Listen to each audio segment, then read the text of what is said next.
Hello mga momshies and to all the plant lovers out there. Welcome po sa aking channel. And for today's video, gusto ko lang po kayo i-update dito sa aking rooftop garden. Kasi alam nyo naman, this past few days talagang tuloy-tuloy yung ulan. So, isasama ko kayo kasi mag-check tayo ng mga plants kung meron bang nasira, kung meron bang mayroon bang nagkaroon ng bagong tubong dahon. Alam niyo na, basta isasama ko kayo at mag-tour tayo and i-check ang ating mga plants. So, without further ado, let's get started. Dito tayo mag-start. Ayan, kung makikita niyo po, medyo magulo ang ating rooftop garden kasi kapag umuulan, yung floor po dito basang-basa. So, minumove natin yung mga chairs dyan para hindi sila mabasa. Pero still, naanggihan pa rin sila. Like ito po, tignan nyo. Oh. Ano yan? Dyan, ang tawag dun sa anggi ng ulan. So, let us start here. Ito po yung nandito yung aking big monstera. Ayan. Kung makikita nyo, itong aking mga Vietnam rose, yan kasi, nakalagay yan sa sa palibot ng ano bang tawag sa ganito? Basta dito siya nakalagay. Pero kasi kapag malakas ang ulan, especially hangin, nalalaglag sila. So ngayon, ginawa ko, dyan ko muna sila nilagay. And dito muna tayo mag-start. Ayan. Kung makikita nyo po, sobrang laki na ng aking giant monstera.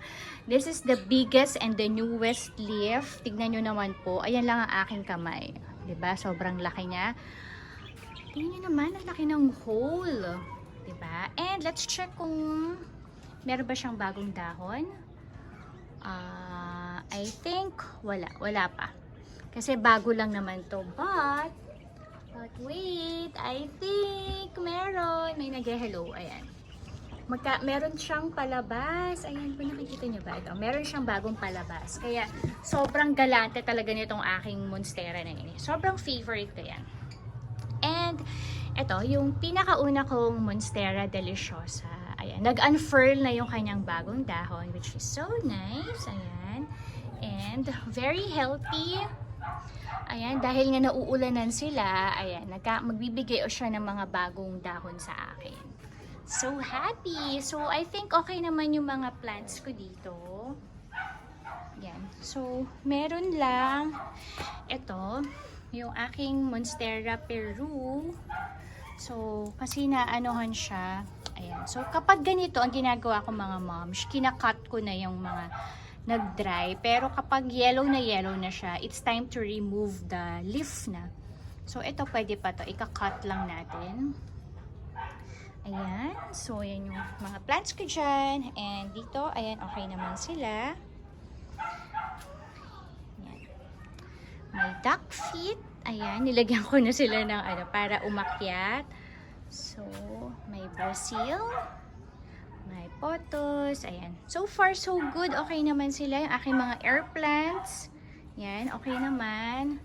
So, kapag mga ganito, ito, ayan, yung mga lumang, ayan, tinatanggal ko na siya. Ayan. Okay, tayo. Kapag malakas ang hangin, lahat ng mga hanging pots ko, like this one, tinatanggal ko siya kasi hinahangin talaga siya and bumabagsak. Pero ngayon, kakalagay ko lang. Kakalagay ko lang ngayon. And ito, kakatanggal ko lang din yung aking Birkins kasi lumang leaf na yon. So, ayan, okay naman sila. Dito sa baba. Ayan, kung makikita nyo may mga bagong tubo yung aking tortum. Ayan, nagpropagate ako nito. So, ayan, binigyan na niya ako ng madaming dahon na bago. So, it's better to talaga to propagate. And, ayan yung aking green dragon. Ito, sana napanood nyo na yung aking plant feature for the Mexicanum. Ayan na yung magiging mother ko. Ay, this one pala yun, sorry. Ito pala yung Mexicanum. This is the Ataba Puense. Ayan. So, ayan. Ito yung Billy ko. So, ayan. Naging dwarf na. Lumiit na yung mga dahon. Ewan ko. Sana lumaki pa siya. Ayan. Tapos ito nakakatuwa. This one kasi, freebie to sa akin dati ni Plantdemia. Dati may ano dito, ayan, may black velvet na alocasia. Tapos namatay siya. And then, ayan, si ate, tinusukan ng mga Vietnam rose. Tapos, nakita ko, biglang may tumubo pa. Ayan.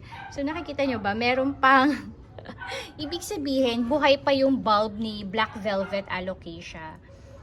Kaya, ayan, may bago siyang dahon. This one, ito, bigay lang to sa akin nung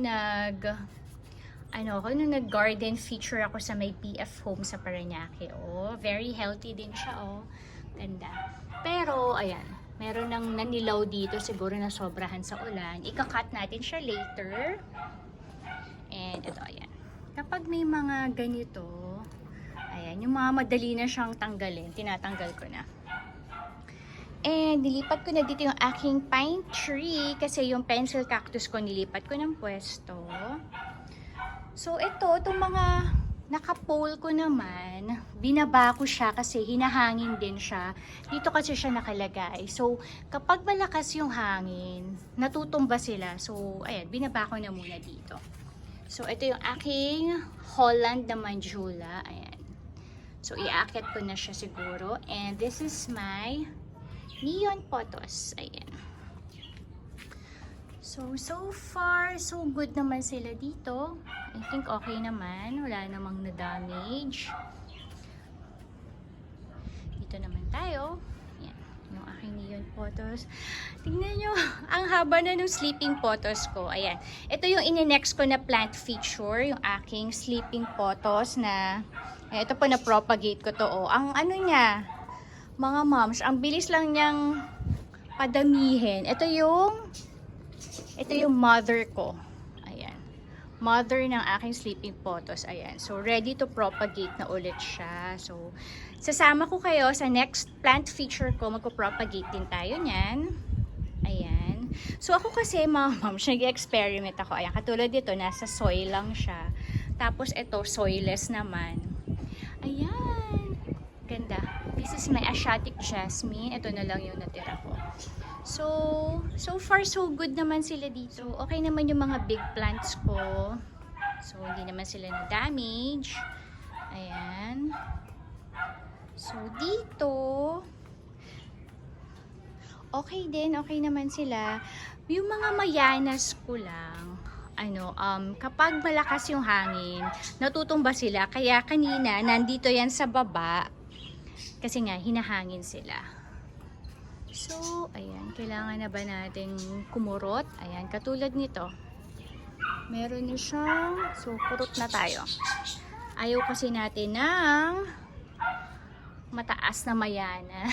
So, ayan. So, update natin si Paraiso Verde. May bago na naman po siya. Super sipag talaga nito.